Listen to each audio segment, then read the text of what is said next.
À la une de ce journal, vive émotion après la disparition de l'ancien ministre des Transports retrouvé mort à bord d'une Jeep alors qu'il était attendu à la Cour constitutionnelle.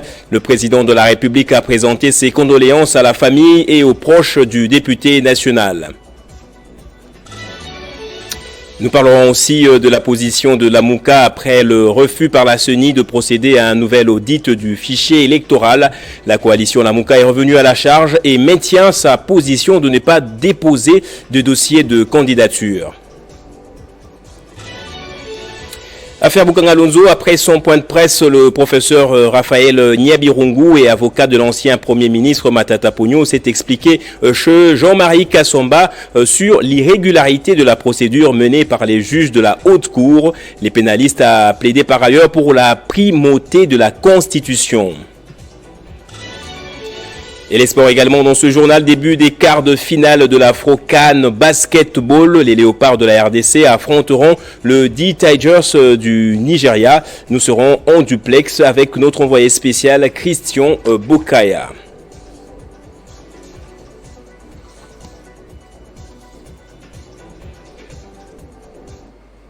Nouvelle édition du journal, bienvenue à vous tous. D'abord, cette triste nouvelle qui plonge toute la nation dans l'émoi. L'ancien ministre des Transports, Chérubin Okende, a été retrouvé mort à l'intérieur d'une Jeep cette nuit sur la route poids lourd à Kinshasa. Le porte-parole du parti de l'opposant, Moïse Katumbi, avait affaire avec la Cour constitutionnelle qui devait tenir une séance de travail avec lui ce jeudi sur la déclaration de son patrimoine. Le président de la République s'est dit consterné de cette disparition et a présenté ses condoléances aux proches du député national. C'est une affaire qui va faire tâche, surtout à l'approche des élections générales. Le porte-parole du gouvernement a réagi peu avant midi. Patrick Mouyaya a condamné cet acte odieux et a dit que le gouvernement a instruit tous les services de sécurité de faire diligence pour une enquête minutieuse afin de faire la lumière sur cet acte inadmissible. Mais l'émotion est tout de même vive dans l'opinion nationale, déjà que les rumeurs couraient depuis la veille sur un possible enlèvement de l'ancien ministre des Transports et porte-parole d'Ensemble pour la République. La nouvelle de sa mort est tombée comme un coup péré très tôt avant 9h. Les véhicules criblés des balles a été retrouvé aux premières heures de ce jeudi par les passants et automobilistes sur la route poids lourd. Le média présentait le ministre comme introuvable jusqu'à ce que le photo ensanglanté de l'homme politique gagne la toile. Le même témoignage renseigne que c'est vers 2h du matin que ces véhicules avaient été mis à cet emplacement. En effet, l'ancien ministre qui a quitté le bateau de l'Union sacrée de la nation par fidélité à son parti politique et à son autorité morale avait prévu de se rendre à la Cour constitutionnelle le mercredi pour demander un report de la séance des travaux prévue jeudi autour de la déclaration relative à son patrimoine après son départ du gouvernement. Les événements ayant précédé ces drames demeurent flous si les proches de l'ancien ministre confirment que ces derniers s'étaient rendus à la Cour constitutionnelle pour demander les reports, après quoi il a été porté disparu. Des sources proches responsables judiciaires confirment que Chérubin Okende n'était pas arrivé à la haute cour. Dans la foulée, plusieurs personnalités ont réagi à ce décès. L'opposant Matata Ponyo, lui aussi emprunté dans des affaires avec la justice, a dénoncé avec la dernière énergie l'assassinat des Chérubins Okende. Même réaction du chef de la délégation de l'Union européenne, Jean-Marc Chataignière. Et en réaction, Moïse Katumbi a qualifié d'assassinat politique le meurtre de son porte-parole Chérubin Okende. L'opposant Moïse Katumbi, qui se trouve à Abidjan, a dû écourter son séjour à la suite de cette nouvelle. Dans l'actualité également, Martin Fayoulou et la coalition La Mouka ne décolèrent pas au sujet des élections générales prévues en décembre prochain. Pas de dépôt de candidature sans un fichier électoral fiable, a déclaré l'opposant au cours d'un point de presse tenu hier à Kinshasa. Dans son point de presse de ce mercredi 12 juillet 2023, l'opposant et président du parti politique SID n'a pas mâché des mots pour exprimer son mécontentement par rapport au rejet de revendications de l'opposition congolaise faite à la Commission électorale nationale indépendante sur les processus électoraux en cours. Cette fois-ci, ça ne passera pas. Il est temps que nous puissions arrêter cette hémorragie, phrase exprimée avec fermeté par Martin Fayoulou, pour qui les propos de Denis Kadima, président de la CENI, est une provocation des trop. L'opposant réitère son appel à un audit externe du fichier électoral par un organisme indépendant. Faute de quoi, déclare-t-il, sa plateforme électorale La Mouka n'épousera pas des candidatures à tous les niveaux. Il est aujourd'hui clair que la CENI ne veut pas se soumettre à l'audit externe de son fichier parce qu'elle sait pertinemment bien qu'il contient des fictifs. De ce fait, nous réaffirmons notre position. En l'absence d'un fichier fiable, audité par un organisme indépendant réputé, en présence de délégués des parties prenantes, nous ne déposerons pas nos dossiers de candidature. Conformément à l'article 64 de la Constitution, nous avons l'obligation de faire échec à toute forme de dictature d'où qu'elle vienne. SID n'a pas boycotté les élections, mais il n'y participera pas si les conditions ne sont pas réunies, chose qui commencerait pour Martin Fayoulou par un fichier électoral fiable. Et à l'intérieur du pays, au moins 13 conducteurs de taxi-moto sont pris en otage depuis mardi soir par des miliciens Mobondo sur l'axe Kwamouth-Massiambio, a rapporté le président de la société civile du territoire de Kwamouth. Martin Souta a par ailleurs souligné que les assaillants occupent encore plusieurs villages dans cette région.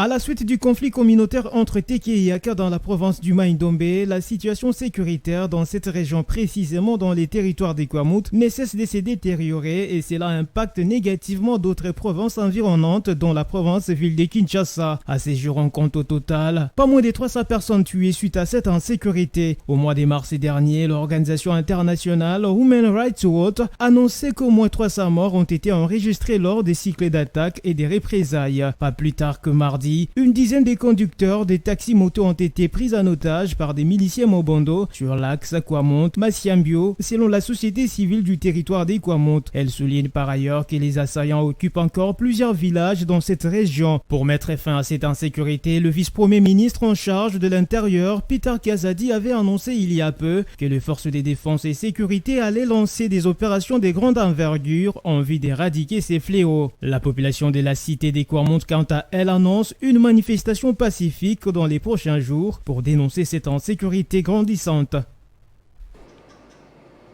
Un mandat de comparution qui rabaisse la nation, c'est l'intitulé de sa conférence de presse autour de l'affaire Bukanga-Lonzo. Le professeur Raphaël Niabirungu a expliqué en long et en large dans JMK Rencontre pourquoi la démarche de la Cour constitutionnelle contre Matata Ponyo est inconstitutionnelle et irrégulière avant de plaider pour la primauté de la loi suprême. On l'écoute dans cet extrait choisi par Valérie Moukania.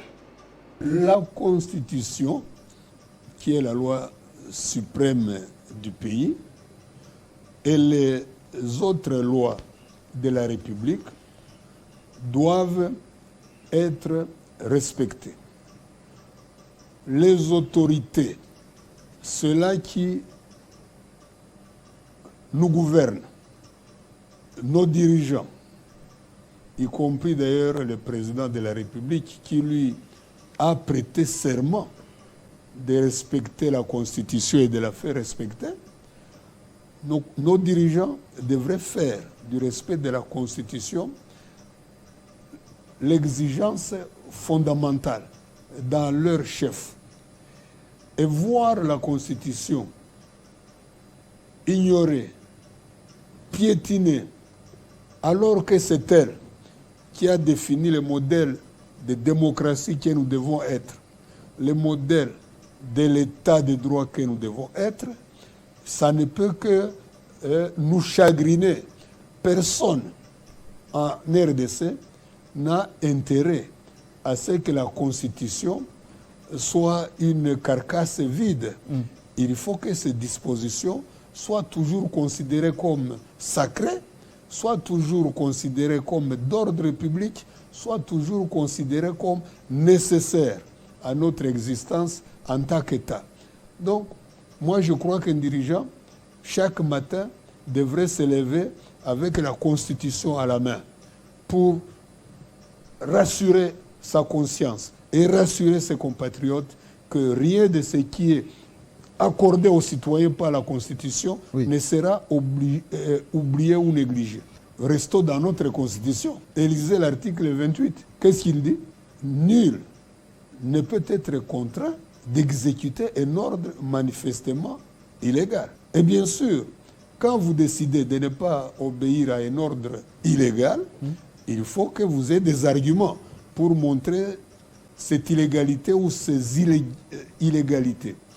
Et dans les cas qui nous concernent, les illégalités sont flagrantes, sont nombreuses. Et en politique, encore une fois, avant l'actualité en Afrique, le parti politique l'Alliance pour les actions de développement du Congo a promis d'aligner un grand nombre de candidats lors des législatives nationales du 20 décembre prochain. Les derniers réglages ont été faits avec les cadres du parti. L'Alliance pour les actions de développement du Congo, parti cher à Adel Kabena Mouaouka, se prépare déjà pour les scrutins de décembre 2023. Après la formation des candidats à la députation nationale, c'est mercredi 12 juillet 2023. Tous les candidats ont été auditionnés par une commission dirigée par son secrétaire général, Eloy Koupaï Lunga. Selon lui, son parti politique doit aligner les candidats compétents qui doivent non seulement défendre le parti, mais aussi la République. Vous voulez voir la capacité de nos candidats et ce qu'ils iront faire là-bas. On voulait tamiser, on ne veut pas avoir des députés qui, une fois ils sont à l'hémicycle, commencer à insulter, commencer à prononcer des sottises. On voulait voir comment nos députés réfléchissent ou bien raisonnent. Raison pour laquelle nous avons voulu passer l'entretien personnel avec chaque candidat, l'entendre et lui poser des questions pour voir comment ils répondent, des questions purement psychologiques, techniques. Et nous sommes jusque-là satisfaits de tous les candidats que je viens de recevoir ici. Un sentiment de satisfaction pour les candidats présents à cet exercice. Je loue ça, c'est une bonne initiative puisque ça nous met au parfait. Nous sommes en mesure d'apprécier le travail qui s'abat dans notre regroupement. Et moi je trouve que c'était une bonne démarche parce que là on sait qui est qui. Toutefois, le parti politique AADC soutient le chef de l'État, Félix-Antoine Tshisekedi, à la magistrature suprême. Au Kenya, la police a réprimé à 100 les manifestations anti-gouvernementales à la paix de l'opposition. Ils étaient de milliers à descendre dans les rues pour dénoncer la cherté de la vie et la mise en place de nouvelles taxes. Le bilan fait état d'au moins 6 morts. Frappés des plein fouet par les hausses des prix et taxes, des manifestants kenyans se sont soulevés en marche anti-gouvernementale en vue d'exprimer leur mécontentement face à de nouvelles taxes malgré la décision d'interdire ces rassemblements signalés par la police nationale. À l'issue de ces manifestations, les autorités kenyanes ont déclaré mercredi que 6 personnes avaient été tuées lors de ces affrontements tout au long de la journée entre manifestants et forces de l'ordre. Le premier lançant des pierres, les seconds répliquant par des tirs de gaz lacrymogènes, notamment les bidonvilles de Matar à Nairobi. La police a également fait usage des gaz lacrymogènes pour disperser des manifestants dans la ville portuaire de Mombasa Sud. D'après Raila Odinga, plusieurs fois candidat malheureux à l'élection présidentielle, ces rassemblements se déroulent bien jusqu'à ce que la police décide de les disperser avec des balles et gaz lacrymogènes, a-t-il affirmé au cours d'une conférence de presse. Dans les bidonvilles de Kengemi à Nairobi, plusieurs dizaines d'enfants ont été hospitalisés, certains inconscients après que les gaz ont été tirés près de leur salle des classes, a déclaré à l'AFP le directeur de la clinique, signalant que ces incidents interviennent quelques jours après d'autres manifestations meurtrières contre le gouvernement du président William Ruto dans plusieurs villes du pays. Et les sports pour terminer, les Léopards Basketball affrontent tout à l'heure les Super Eagles du Nigeria pour le compte de quart de finale de l'Afro-CAN qui se joue en Angola. Sur place, on retrouve notre envoyé spécial Christian Bokaya qui est justement en ligne avec moi. Bonjour Christian, dites-moi dans quel état d'esprit la RDC compte affronter le Nigeria ?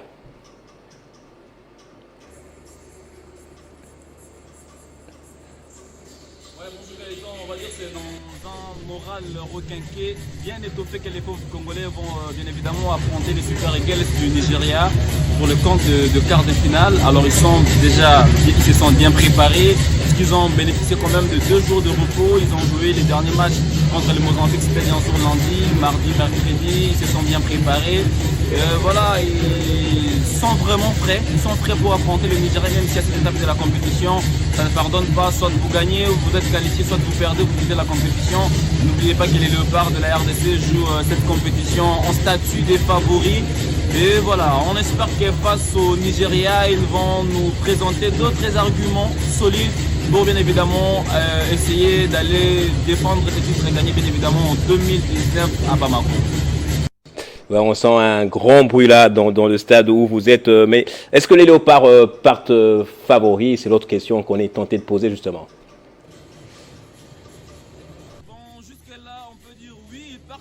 Puisqu'ils sont tenants du titre. N'oubliez pas que quand vous êtes tenant du titre, chaque équipe qui vient jouer contre vous vient toujours avec des ambitions vraiment, on va dire, énormes, celle de vous écarter de la compétition. Question de vous empêcher de ne pas défendre votre titre. Mais c'est vrai que la RDC, au regard de la compétition, la RDC est bien partie, la RDC a des arguments solides. On a vu comment est-ce qu'elle a débuté cette Afro-CAN déjà contre le Cameroun. On a fait un bon résultat, nonobstant quelques déchets techniques. Face au Mozambique, on a senti quand même que le niveau technique a été un peu élevé puisque les Mozambicains, techniquement étaient en place, mais l'équipe ou les poulains de Pierrot Ilunga n'ont pas tremblé en s'appuyant bien évidemment sur Évariste Chongania. Voilà, cette équipe-là de la RDC nous a gratifié de bonnes choses. Et comme je le disais tantôt, 2 jours de repos, ces 2 jours leur ont permis bien évidemment de bien se préparer un peu plus. Le Nigeria a joué hier contre le Gabon. Le Nigeria n'a pas eu suffisamment du temps de bien se préparer. Mais bon, ça reste un match de basketball. On ne peut pas prédire la victoire avant qu'il ne se joue. Donc on est là, mais on espère que les Léopards vont faire quelque chose. Et dernière question, est-ce que les Congolais vivant en Angola soutiennent-ils aussi également les Léopards? Jusque-là, l'ambiance est un tout petit peu timide puisqu'on ne sent pas beaucoup d'engouement déjà dans la ville. Ici au palais de Kilamba, c'est vrai qu'à distance, vous voyez les Congolais qui ovationnent leur équipe déjà à Luanda, dans des maisons là où il y a des Congolais, quand c'est l'équipe nationale qui joue, ils suivent leur match de près. Mais bon, le plus important est que les Léopards basketball se produisent, même à distance. Je sais que vous au Congo aussi vous soutenez l'équipe nationale. Avec ou sans supporters, ces Léopards la basketball se sont donc habitués à faire de bons résultats et on espère qu'ils vont nous gratifier, on va dire ce qu'ils nous ont donné en 2019 à Bamako pour finalement aller défendre ces titres-là et conserver ou gagner la 2e édition. Mais bon, jusque-là, il n'y a pas vraiment d'engouement. Pas d'engouement au palais de Kilamba, puisque c'est un peu éloigné de la ville. On comprend aussi la distance, mais sinon, les Léopards sont prêts à affronter les Super Eagles tout à l'heure. Merci beaucoup Christian Bokaya pour toutes ces précisions. Nous vous aurons dans la soirée pour avoir les résultats de tous les matchs. Place au rappel des titres à présent. Vive émotion après la disparition de l'ancien ministre de Transport retrouvé mort à bord d'une Jeep alors qu'il était attendu à la Cour constitutionnelle. Le président de la République a présenté ses condoléances à la famille et aux proches du député national.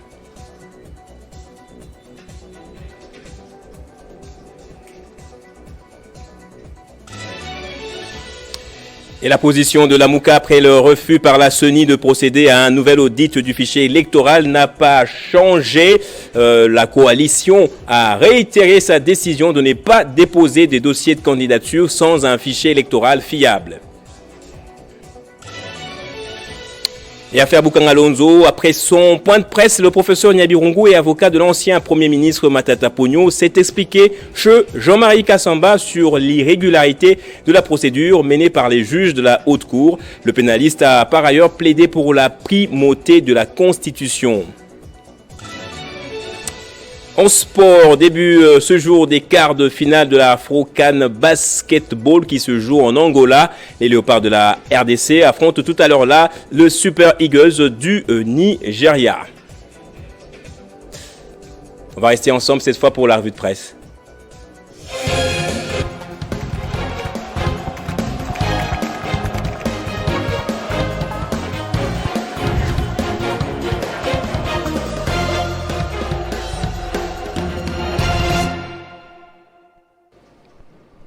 Si vous nous avez rejoints, bienvenue à vous. Place à la revue de la presse après le journal et c'est avec Moïse Chamala.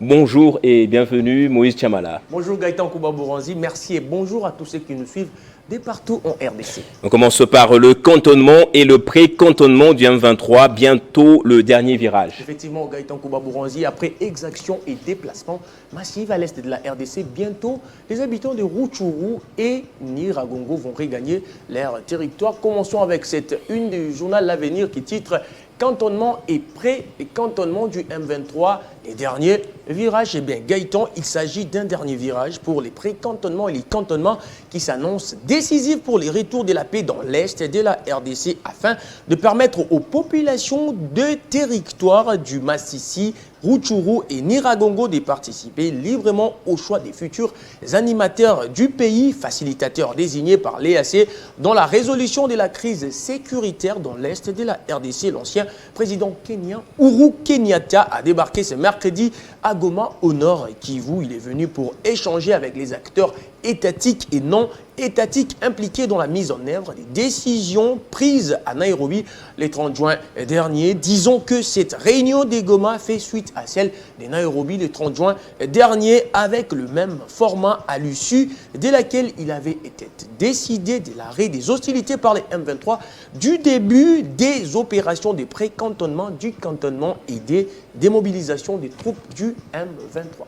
Élection 2023, Martin Fayoulou en passe de boycotter encore les élections. Effectivement, Gaëtan Kouba-Bouranzi, c'est un sujet qui défraie la chronique jusqu'à ce matin à Kinshasa. Regardons cette une du quotidien Forum des As qui titre la suite du refus sur la CENI de l'audit de l'externe du fichier électoral. Fayoulou boycotte les élections et agite l'article 64 de la Constitution. Et bien, Gaëtan Martin Fayoulou a annoncé hier, mercredi 12 juillet, boycotter ainsi que son parti le processus électoral en cours à 5 mois des élections générales prévues le 20 décembre prochain. Il dit, je cite, « En l'absence d'un fichier fiable, l'audit par un organisme indépendant réputé en présence des délégués des partis prenantes, nous ne déposerons pas nos dossiers des candidatures, nous refusons de blanchir la fraude et donc d'accompagner M. Félix Tshisekedi et son union sacrée dans une nouvelle forfaiture électorale, a déclaré les leaders de l'ECD. Gaëtan, pour Martin Fayoulou, la réponse apportée par la CENI contre l'audit du fichier électoral par un organisme externe réputé est une provocation des plus. Ainsi, dans sa marche des réclamations d'un processus électoral fiable, l'opposant annonce une campagne de mobilisation en vue de préparer le peuple à l'utilisation de l'article 64 de la Constitution. Et en Tunisie, 5 députés européens dénoncent la dictature du président Kais Saïd. Effectivement, Gaëtan Kouba-Bouranzi, suite aux arrestations arbitraires, plusieurs conférences ont été organisées en Europe. Regardons cette une du média français RFI qui titre « Des héros députés dénoncent la détention d'opposants politiques en Tunisie ». Eh bien, Gaëtan, 5 députés européens ont tenu une conférence de presse mercredi 12 juillet pour dénoncer les atteintes à la liberté d'expression en Tunisie et les détentions d'opposants politiques. Les parlementaires ont réclamé plus d'actions de la part de l'Union européenne pour ces députés, la poursuite de la répression envers les libertés et les opposants politiques en Tunisie est incompatible avec les valeurs de l'Union européenne, mais fort malheureusement, la Commission européenne et les conseils tardent à prendre des positions fermes selon ces derniers. Merci beaucoup Moïse Tchamala pour cette revue de presse. C'est moi qui vous remercie, Gaëtan Kouba-Bouranzi. Merci à vous également, madame, messieurs, d'avoir suivi ce journal. L'actualité reste en continu sur votre chaîne.